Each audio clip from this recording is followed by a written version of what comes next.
Let me tell you something that nobody wants to admit. You're broke not because you don't make enough money.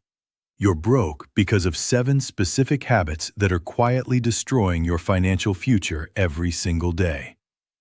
I know this because 3 years ago, I was making $60,000 a year and had $17 in my savings account. $17. While my coworker, making the exact same salary, had over $40,000 saved up. The difference wasn't our income, it was our habits. And one of these habits, the 5th one I'm about to share with you, almost cost me my entire life savings in a single night. I'm talking about a decision so catastrophic that I still wake up in cold sweats thinking about it. But before I get to that nightmare, let me show you the other 6 silent killers that are keeping you broke right now. 3 years ago, I thought I was doing okay financially. I had a decent job, I paid my bills on time, I wasn't drowning in debt. But I also had no savings, no investments, no financial security whatsoever. I was living paycheck to paycheck, and I didn't even realize how dangerous that was until everything almost fell apart. It started when I met David. David worked in the same office as me, same position, same salary, same everything. But David drove a paid-off car while I had a car payment. David took vacations twice a year while I couldn't afford a weekend trip. David seemed relaxed about money while I was constantly stressed. One day, I finally asked him, "How are you doing this? We make the same amount of money. What's your secret?" He looked at me and said something I'll never forget. "I don't have a secret. I just don't do the 7 stupid things you probably do with your money." I was offended at first. Stupid things? What stupid things? But David was right. And over the next few months, he showed me exactly what I was doing wrong. These are the 7 money habits that were keeping me broke. And if you're watching this video, chances are you're making at least 3 of these same mistakes right now. Habit number 1. Treating your income like it's your spending limit. This was my biggest problem. Every time I got paid, I looked at my bank account and thought, okay, I have $2,000. What can I buy?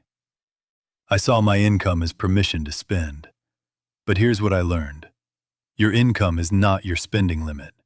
Your income minus your savings, your investments, and your future expenses is your spending limit. When I was making $60,000 a year, I was spending $58,000. I thought I was being responsible because I wasn't spending more than I made, but I was wrong. I wasn't building anything. I wasn't creating any financial cushion. I was one emergency away from disaster. David explained it to me like this. Every dollar you earn has a job. Some dollars are for bills. Some are for savings. Some are for investments. Some are for fun. But if you spend every dollar just because it's there, you're stealing from your future self. That hit me hard. I was stealing from my future self every single paycheck. So I made a change. I started following the 50-30-20 rule. 50% of my income for needs, 30% for wants, 20% for savings and investments. It was painful at first. Cutting my spending by 20% felt impossible. But within 6 months, I had more money saved than I'd had in my entire adult life. Habit number 2. Buying things to impress people who don't care about you. This one hurt to admit. I was spending money on things I didn't need to impress people I didn't even like. New clothes every month because I wanted to look successful at work. Expensive dinners at trendy restaurants because I wanted my social media to look exciting. A car payment on a vehicle that was way beyond what I actually needed because I wanted people to think I was doing well. Here's the brutal truth. Nobody cares about your stuff as much as you think they do. That expensive watch you bought? People noticed it for 5 seconds and moved on with their lives. That designer bag? Nobody remembers it the next day. That fancy car? People assume you're in debt for it, which you probably are. David told me something that changed my perspective completely.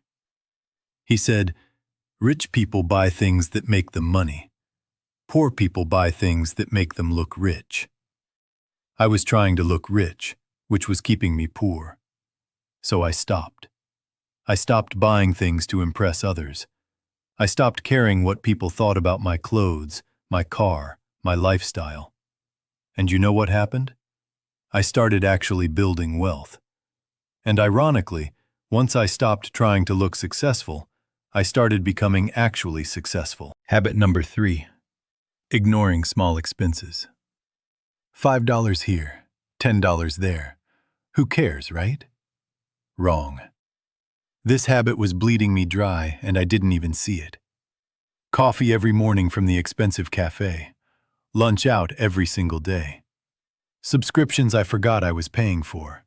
Impulse purchases at the checkout line. None of these seemed like a big deal individually, but David made me do an exercise that shocked me. He told me to track every single expense for 1 month. Every single penny, no matter how small. So I did. And at the end of the month, I added it up. I had spent over $700 on things I didn't need and barely remembered buying. $700. That's $8,400 a year. That's enough to fully fund an emergency fund. That's enough to start investing. That's enough to change my entire financial future. But I was wasting it on coffee and impulse buys. Here's what I learned. Small expenses aren't small when you add them up. A $5 coffee every workday is over $1,300 a year. A $10 lunch every workday is over $2,600 a year. That Netflix subscription you forgot about? That gym membership you never use? That premium app you signed up for 6 months ago? They all add up. Death by 1,000 cuts. I started cutting out the expenses that didn't actually add value to my life. Made coffee at home. Packed lunch 3 days a week. Canceled subscriptions I wasn't using. Within 3 months, I was saving an extra $500 per month without feeling deprived. That's $6,000 a year. Just from paying attention to small expenses. Habit number 4. Not having financial goals. This might sound stupid, but I never actually had financial goals. I had vague wishes. I wish I had more money. I wish I could afford a vacation. I wish I wasn't stressed about bills. But I didn't have actual goals with numbers and deadlines. David asked me a simple question. How much money do you want to have saved by the end of this year? I had no answer. How much do you want to have in your retirement account by age 40? No idea. How much do you need in an emergency fund to feel secure? I'd never even thought about it. He told me something that sounds obvious but was revolutionary to me. If you don't have a target, you'll never hit it. You can't accidentally stumble into financial success. You have to plan for it. So I set specific financial goals. Save $10,000 in 12 months. Max out my Roth IRA contribution for the year. Build a 6-month emergency fund within 18 months. And here's the crazy part. Once I had specific goals with specific numbers and deadlines, I actually started hitting them. Because I knew exactly how much I needed to save each month. I knew what I was working toward. I had a reason to say no to unnecessary expenses. Goals gave me direction. Without direction, I was just drifting. And drifting always leads to being broke. Habit number 5. This is the dangerous one. The one that almost destroyed me. Emotional spending. I didn't realize I was doing this until it was almost too late. Whenever I felt stressed, I shopped online. Whenever I felt sad, I ordered takeout. Whenever I felt bored, I bought something to entertain myself. Whenever I felt anxious about money, ironically, I spent money to make myself feel better. I was using spending as therapy, and it was destroying me. The breaking point came on a Friday night, about 2 years ago. I'd had a terrible week at work. My boss criticized a project I'd worked on for months. I felt undervalued, stressed, and angry. I came home, poured a glass of wine, and opened my laptop. And I started shopping. Not for anything I needed, just for the feeling. The rush of clicking buy now. The temporary high of treating myself. The illusion that I was taking control of my life by purchasing things. I bought clothes I didn't need, electronics I'd never use, decorations for my apartment that I didn't have room for. I wasn't thinking about the money. I was thinking about the feeling. 2 hours later, I looked at my bank account. I had spent $1,900 in 2 hours on things I didn't need, using money I didn't have. I had overdrafted my checking account, maxed out one credit card, and put a massive balance on another. $1,900 gone in a wine-fueled emotional spending spree. I stared at my computer screen in absolute horror. What had I done? The rush was gone. The high had disappeared. All that was left was crushing guilt and financial disaster. I had just destroyed months of progress in a single night. I felt sick, physically sick. I couldn't sleep. I couldn't eat. I spent the entire weekend returning everything I could and trying to undo the damage. That was my rock bottom.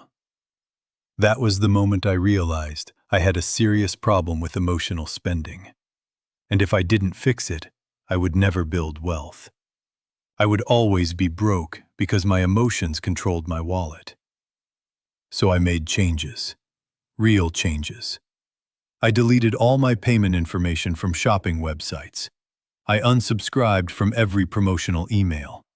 I installed browser extensions that blocked shopping sites. I made a rule. Any purchase over $50 required a 72-hour waiting period.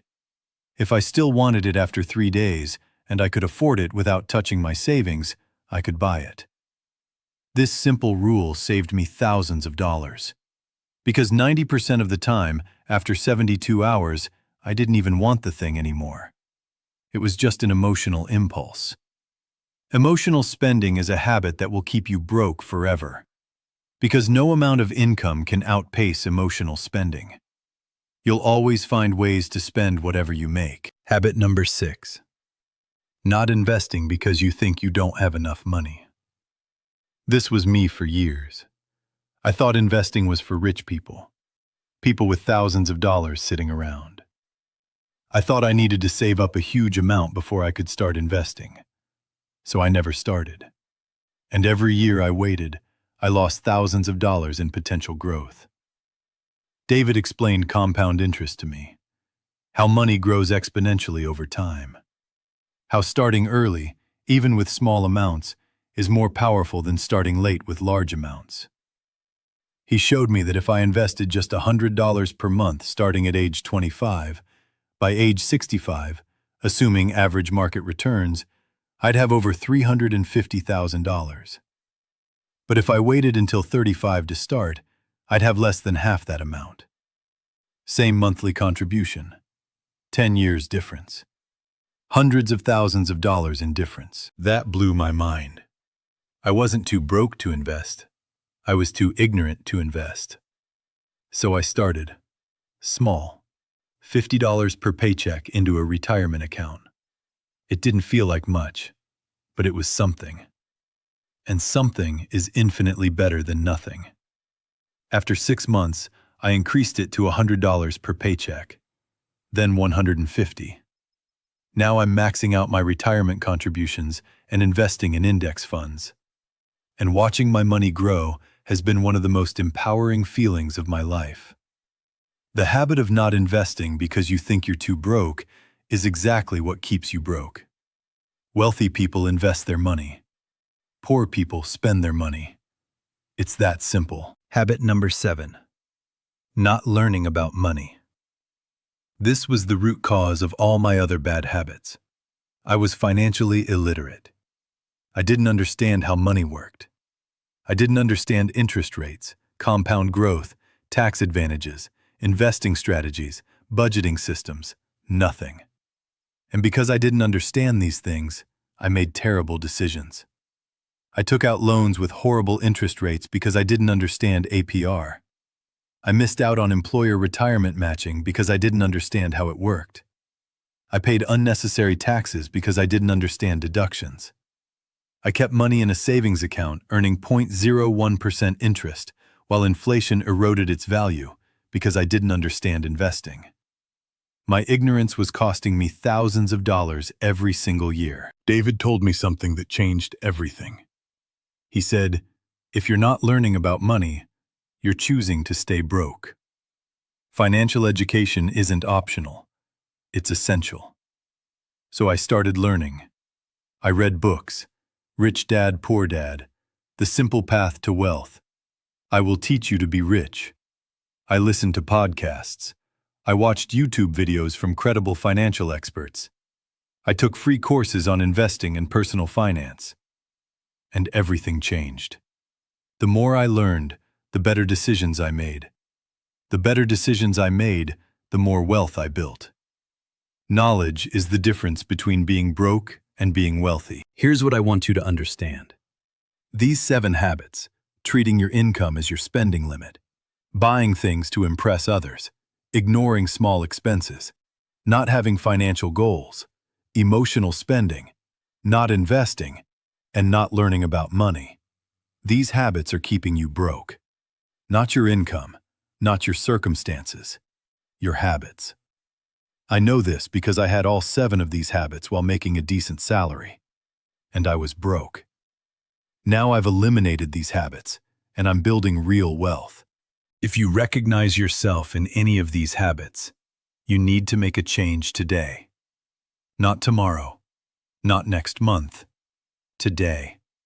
Because every day you continue these habits is another day you're stealing from your future self. Here's what you need to do right now. First, calculate your real spending limit. Income minus savings minus investments. That's what you can actually spend. Second, stop buying things to impress people. Buy things that add value to your life. Third, track your expenses. All of them. See where your money is actually going. Fourth, set specific financial goals with numbers and deadlines. Write them down. Fifth, identify your emotional spending triggers and create barriers to prevent impulse purchases. Sixth, start investing today. Even if it's just $20, start. And seventh, commit to learning about money. Read 1 book. Watch 1 educational video per week. Take 1 course. Financial literacy is your ticket out of being broke. These 7 habits kept me broke for years. Breaking these habits made me wealthy. The choice is yours. You can keep doing what you've always done and stay broke, or you can change your habits and change your life. It's not easy. Change never is. But I promise you, it's worth it. 3 years ago, I had $17 in savings. Today, I have over $60,000 in investments and savings. Same job, same income, different habits. That's the power of breaking these 7 money habits. If this video helped you, let me know in the comments. Tell me which habit you're going to change first. And remember, you're not broke because you don't make enough. You're broke because of your habits. Change your habits, change your life. Now stop watching and go take action.